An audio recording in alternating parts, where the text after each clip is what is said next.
the biggest eye openers for me when I was about 23 years old. I had my first deployment overseas, and the children there, they were living in these like huts with no carpet, no furnishings. It was literally just beds that they would sleep on. That was all they had. No air conditioning in the middle of the desert. And these kids, they typically didn't get their first pair of shoes until they were 10 years old. And they were just running around in the hot sand, and they were happy as can be. They were all smiling. And then I would look at like all of my buddies and all the people I was working with, and I was like, what? Like, why are we all so seemingly unhappy? So as you say, I think traveling often, I think that really helps us gain more perspective and understand how fortunate we are.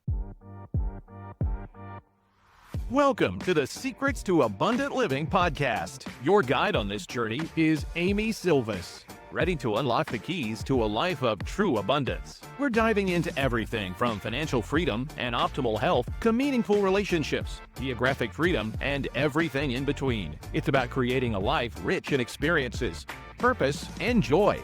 If you're ready for the secrets to an abundant life, hit that subscribe button now, and let's get started.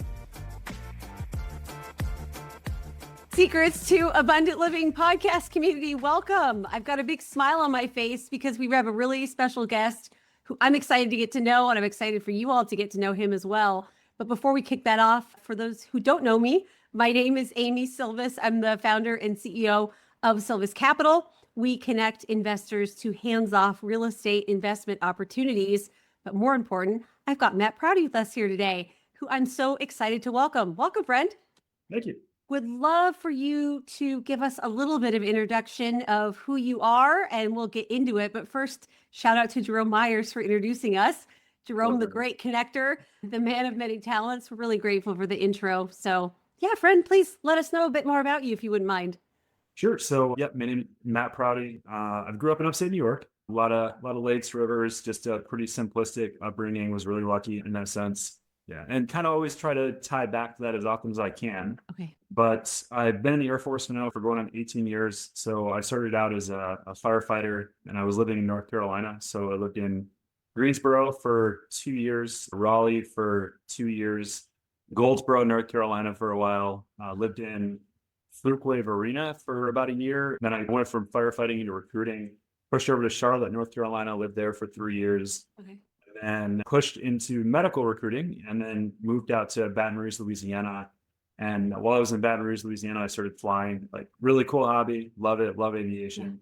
Yeah. And then from there went on to Los Angeles, like we were just talking about. Yes. And then got to live in LA for like 2 to 3 years and absolutely loved it. And then since that time, I've pushed over to a different career field. So I'm a RPA pilot now. And then our main base that we have for my specific aircraft is in Grand Forks, North Dakota. So that's pretty much my timeline where I've been. I've shout out to like Iraq, Kuwait, Qatar. I've been like various places in Europe and whatever for both work and pleasure, of course. But yeah, it's been a great experience, awesome journey. So happy to be here. Wow. Well, thank you so much for your service. Always incredibly grateful for service members like yourself. Yeah, would love to hear a bit more about how that all works in our abundance framework, because obviously you've decided to serve your country. I know that's not the only amazing thing about you. You've moved quite a bit. You've got really interesting plans that we talked about before we hit record. So especially given that the great Jerome Myers, who's been a guest on this podcast, given kind of the framework and how he decides to live life and define that, I have a feeling you and I have quite a bit in common in how we define abundance, but I'd love to hear a bit more about what that looks like for you. Sure. Yeah. So I guess from an early point in my career and in my life, again, like starting out from a very simplistic background, I think it was nice not coming from a lot because you kind of learn values, which again, like you can always come back to and help with like groundedness and everything else. So I would say probably about 6 years ago when I was living in Los Angeles, I had a condo on the beach, and literally I can just walk outside of my door and I was on the beach. And I was just like, man, and then of course I was like flying planes for fun and doing all sorts of stuff. And I realized that I don't think life can get much better than where it was at. I was also going out quarterly to Hawaii, and I was doing like week-long trips out to Hawaii once a quarter. And terrible. Yeah, it was awful. Yeah. So I didn't want it to end, but I say that because where I was at, I couldn't imagine having a better life compared to like where I came from again, at least. And so at that point, I had already done a couple other things with like investments with like, I've got a 10-unit apartment building with my brother and a friend. We had a duplex, a few other properties. And I've gone in on a syndication with you, which you were the sourcing person for that syndication. So thank you. Oh, of course. Went in on another one after that, did a few other things, but I've gotten to the point, I guess, where abundance for me, I can literally live off like probably like 40 to $60,000 a year. And I'm fine because I just don't need more than that and everything's Yep. paid off. So for me, it's just not worrying and financial security and then just being able to decide what I do with my time, who I share my time with, Mm.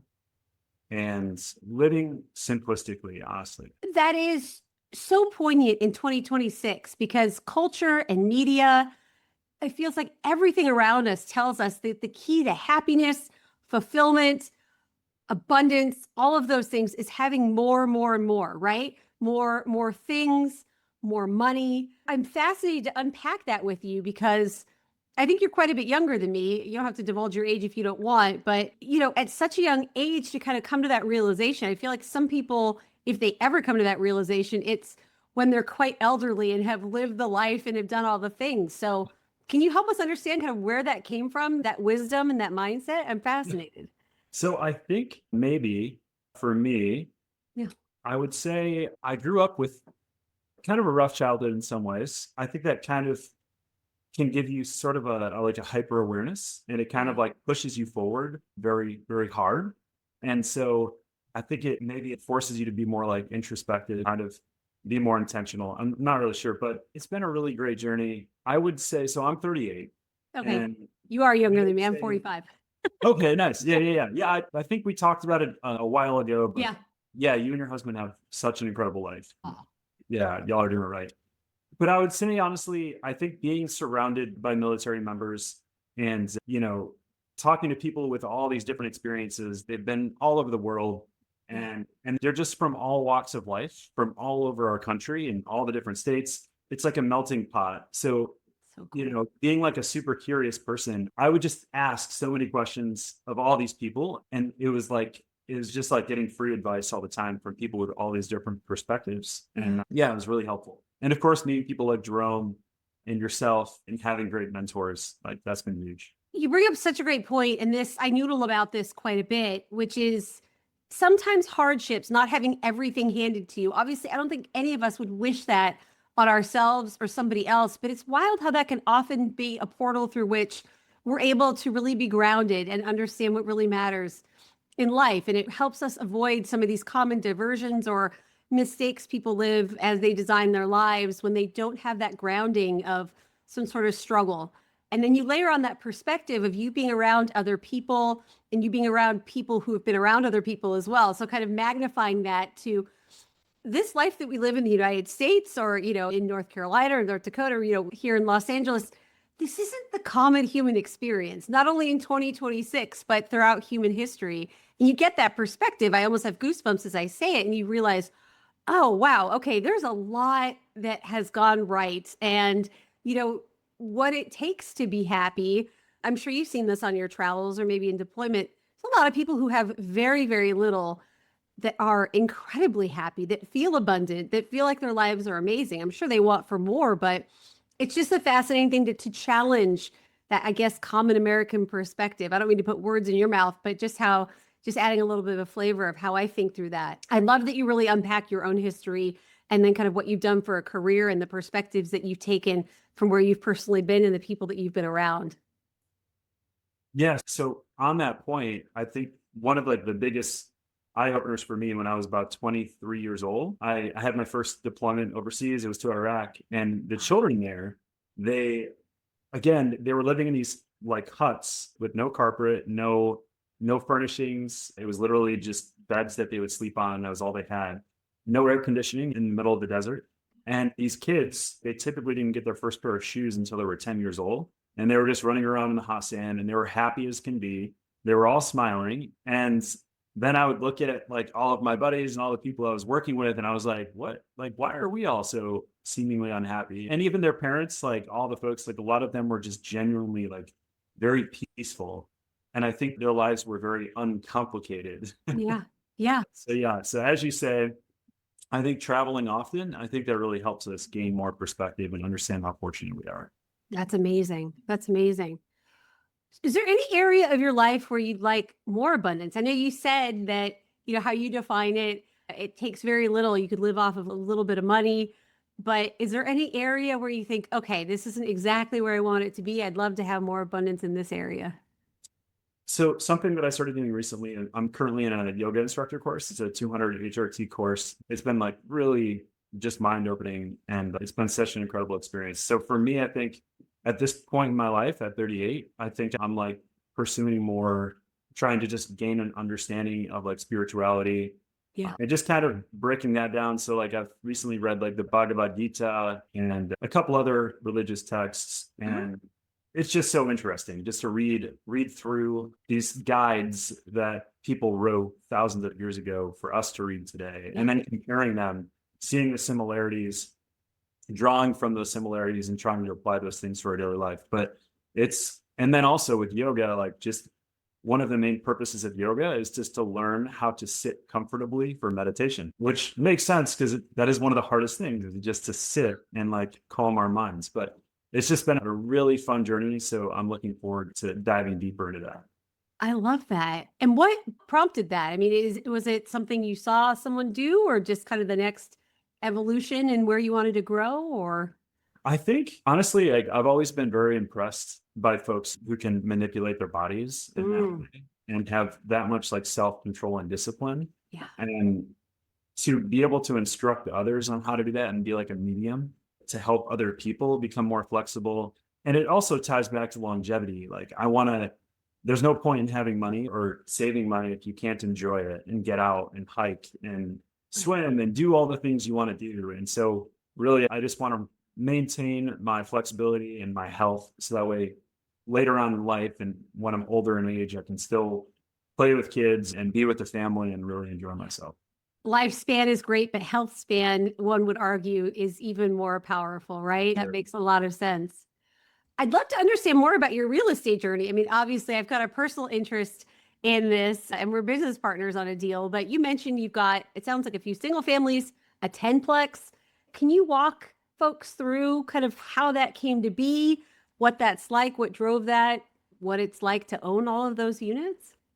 Sure. Yeah. So I would say, first off, it's often not as lucrative as like a lot of people think, but it will be in the long run, like the long term, right? Like, Yeah. and I'm sure you can relate. Whenever you are investing, a lot of people who are investing often, they actually don't have much money because most of their money is actually invested in assets. Yeah, they're not So as liquid. Yeah, yes, exactly. which is actually a great thing because again, like you don't need it. So it's fine. Yeah. But yeah, with that journey, so I grew up in upstate New York. One of my friends, he was gifted a 4-unit apartment building from his parents when he was growing up. Wow. So he took that, like used it as a like kind of a test bed, and he took a lot of lessons from that. So he shared that with my brother and I. So we all started talking and started looking at properties back home. And we were able to find a 10-unit apartment building at the time, which we got a killer deal on. We only paid $250,000 for it. York? Yeah, New York. Yeah. Upstate? Is that what's that? Upstate? Yeah, Okay. upstate. Before upstate was like blowing up, I would say. But yeah, so killer deal on that. And then we grabbed a duplex shortly after, which we ended up selling that 2 years ago. And we made a really nice profit off of that. But Wow. went from that and have done a few other things. One of them being, yeah, so I went on one of the syndications in Huntsville and another in Evansville, Indiana. Yep. So, and then went on another one in Houston, Texas. Okay. Yeah. So did that. Currently, the house that I live in Grand Forks here. So I have a tenant who's living downstairs and she's a night shift nurse. She's fantastic, like great human being.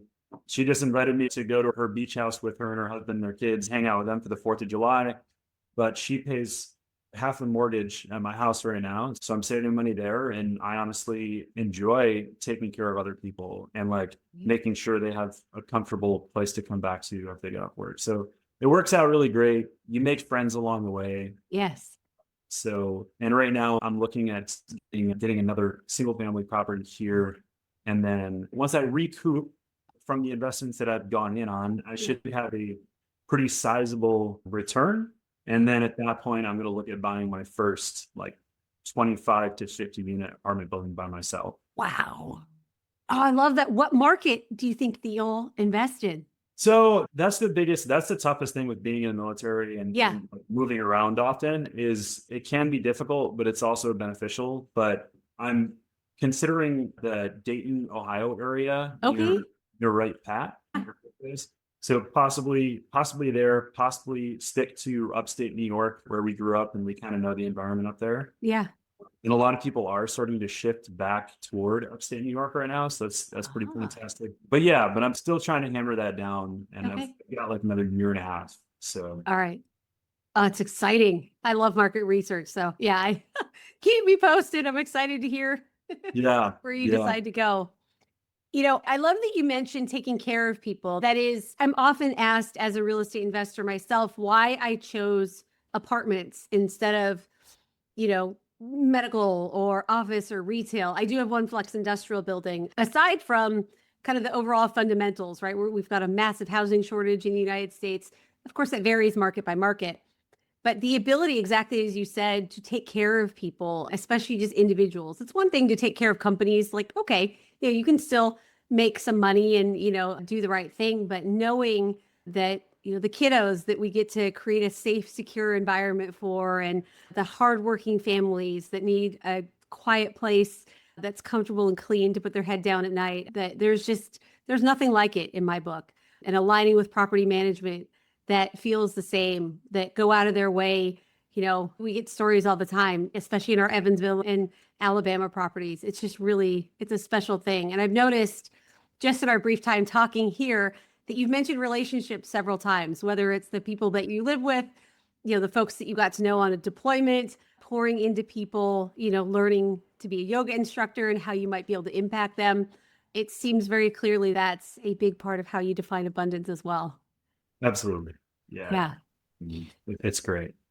Yeah. So you wrote a book, my friend, which is Yes, another thing. That's yes. another way you're pouring into others. Can you tell us a bit about that? That is incredible. Yeah. So again, tying back to Jerome. So Jerome wrote and published his first book. Gosh, I think it was like 2 years ago now. I'm not sure. Yeah. Yeah, it was a little while ago. But when he did that, I just complimented him and I was like, that's incredible. And of course, Jerome is the type of guy where he's like, hey, it's actually not that hard. Like, this is how I did it. And we like laid it out. And I was like, and he's like, it just takes time, just like anything else. And I'm like, okay, yeah, it's a great point. If I want to do this, it's just going to take a lot of time. And I just need to lay out the steps, just like purchasing properties or whatever else. So yeah, he kind of showed me the roadmap. And in doing so, I think him and I had a shared philosophy in the sense that like we've had an awesome journey. And so we like capturing what we can from our journey and then sharing others. And that way, hopefully those individuals can leapfrog us and get way further in life than we'll ever get ourselves. Yeah. But yeah, so the book is essentially all the lessons that I've learned throughout my time in the military, throughout my travels, throughout life in general. And it's called First Term Finance. So it's on Amazon. Gosh, I think it's like 176 pages. So it's not a super long book. Wow. But in the back, it's got checklists that literally go step by step on how to do everything that I spell out in the book. So that way, once people can read it, they can actually take the lessons learned, absorb the material, and then know exactly how to apply it once they're done reading it. So I think it's going to be really beneficial. I've gotten a lot of really good feedback. So yeah, I was really excited about it and still am. Oh my gosh. We'll definitely link that in the show notes so folks can check it out. Sure. It sounds so practical, also very insightful. When was this published? It was recently, right? Yeah, about 2 months ago. Wow. Yeah. What must that feel like? A published author. It's great. Yeah. So I've been doing presentations on my base where I'm handing out books. And then I've got one set up for a nearby base next month. So I'm going to be heading out there and doing a presentation there. And honestly, I'm probably going to give out more books than I'm actually going to sell, I imagine. But again, they're targeted toward just military members, especially those who are starting out their career. So that way they can learn all the lessons that it took me, 18 years to learn That Yeah. way they have it all in front of them from the very beginning, and they can start out with a much better foundation than myself and many others. Paying it forward. That's just incredible. What a generous heart. And I'm imagining like any industry, I mean, we're not always taught in, high school, elementary school, undergrad, grad school, or anywhere in our career, this personal finance thing, right? I mean, I know that's just some of the lessons, but I would imagine our service members would benefit from that tremendously, especially since folks don't stay in the military. They're often their entire lives, right? I don't know those That's statistics, but I correct. feel like I encounter service members that are looking for kind of what's that next step, what's that next transition. And it can be quite daunting, I would imagine, professionally, but also financially of, what is there to do? So to have someone like you that they can look up to have those step-by-step instructions and checklists is just phenomenal. Congratulations. Thank you. Have you ever thought about having multiple streams of income? Instead of relying on just one stream of income where you're trading your time for money, how would you like to free up more of your time and live a more abundant life? As a listener of the show, you're invited to attend one of our upcoming trainings where I'll give you an inside look into how you can add passive income and get all the other perks of recession-resistant real estate investing without the headaches of being a landlord. I'll also be sharing some hidden mistakes to avoid and the criteria I personally look for when evaluating potential investment opportunities.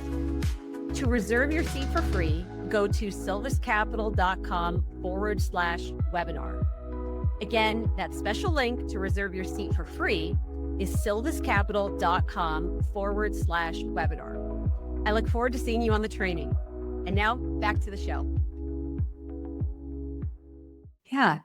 Can you give us a little preview of maybe your top, lesson or two that you talk about? We don't have to go too in depth, but just give us a little Yeah. taste. Yeah. So one thing that a lot of military members don't take advantage of. So there's a certain protection that we have. It's called the SCRA, but it's the Soldiers and Sailors Act. Okay. But what that does is, so all of these expensive credit cards, for example, like the Amex Platinum, the Amex Bonvoy Brilliant Card, Yeah. Hilton Amex, the Delta Reserve Amex, the Chase Sapphire. There's several others. I think I have like 14 credit cards, but you've seen like the credit card points folks like on LinkedIn and Yeah. everything else. Yeah. So it's essentially that. So a lot of times people have to pay like $675, $650 a year. So we get all these cards for free because they can't charge us under that act. So we're getting all these credit cards, which typically have really high annual membership costs, for completely free. No way. And then also if you travel often in the military, then of course, like that helps, right? So like if you Yeah. fly with Delta, for example, then you're going to get like X number of extra points Yeah. for flying with Delta and staying in hotels. So one of the jobs that I was in when I was a recruiting manager, I was TDY, I think 186 days out of the year when I was traveling. Okay. Yeah. So I was like staying in a hotel like 186 days out of the year. Whoa. It was insane. Yeah. Yeah. So gone a lot. So that's when I covered, well, between like a 5-year period, I covered Alabama, Louisiana, Mississippi, and the Panhandle of Florida. And then for the next one, I covered all of SoCal and then the Pacific. So basically I would go out to those locations, train the recruiters that were in those areas. So of course, just an example, but same with, say, for example, pilots, air crew, like a lot of these folks, they all travel quite often. And so Yeah. it just helps them capture the benefit of that travel and use it to their advantage. That's great. Yeah. Might as well get some bonuses or some points or some perks from stuff you're going to Yes. do anyway.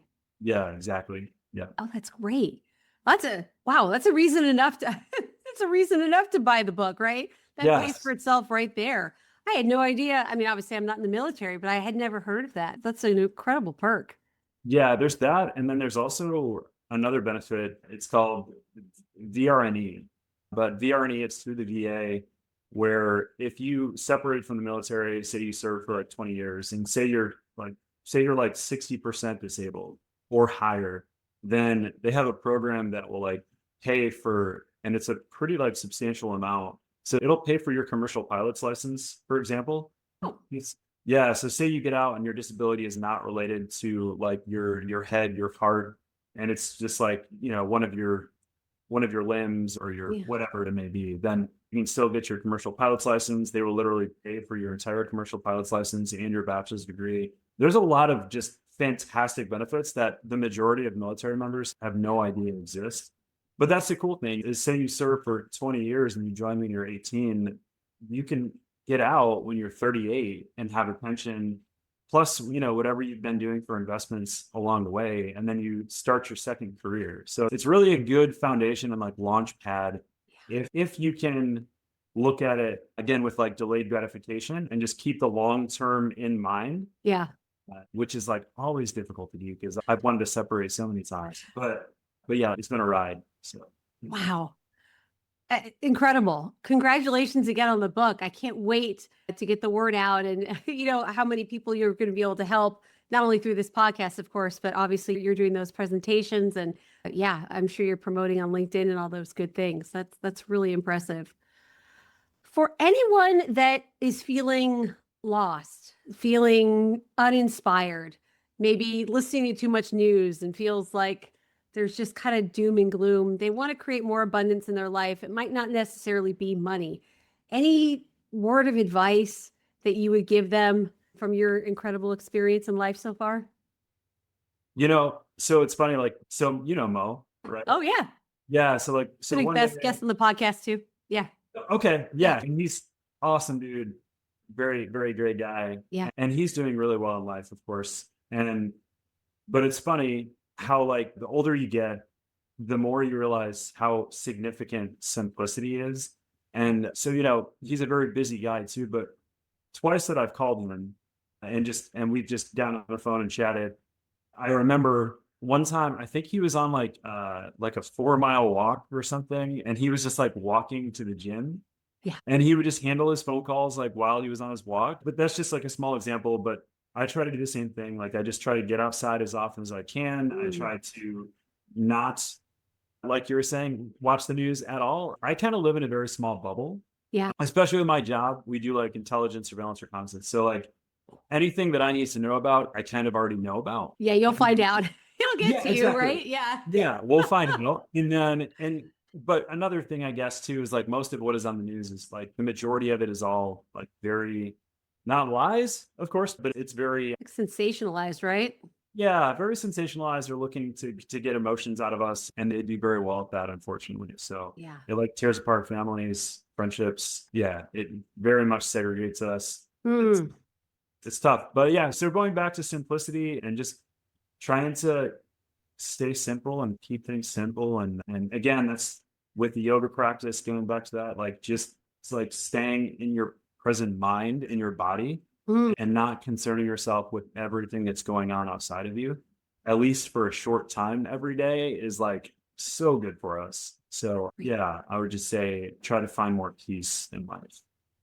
Very timely, very appropriate for where we are in 2026. And obviously that comes from a lot of life experience and wisdom from you. Matt Prouty, thank you so much for joining us today. What an honor. Obviously, we're going to put the link to your book in the show notes, but if folks want to get a hold of you, which I imagine they're definitely going to, what's the best way to get in touch? So they can look me up on LinkedIn. So I'm on Okay. there. Or I Great. also they can hit me up on my Gmail. It's prouty3223@gmail.com. And I'm happy to talk to anybody that needs to. Fantastic. We'll put all of those links, your LinkedIn profile, your email in the comments. Thank you again, friend, for your service, for all the wisdom. It was really a pleasure to have you on the episode today. Thank you. Appreciate it, Amy. All right, everyone. Thanks for joining us today. Make sure to reach out to Matt. As you can see, quite an incredible person to know at such a young age. As I say that as a 45-year-old, like such a young age, this guy. But thanks for joining us today, everyone. We'll see you all in the next episode. Bye for now. Thank you for joining us on another episode of the Secrets to Abundant Living podcast. We hope you found inspiration and valuable insights that will empower you on your journey towards abundance. If you enjoyed today's episode, don't forget to subscribe, rate, and leave a review. Your feedback means the world to us, and it helps others discover the secrets to an abundant life too. Stay connected with us on LinkedIn, Amy Sylvis. Keep striving for your goals, nurturing your relationships, and embracing the adventure that is life. Until next time, we wish you an abundantly fulfilling day.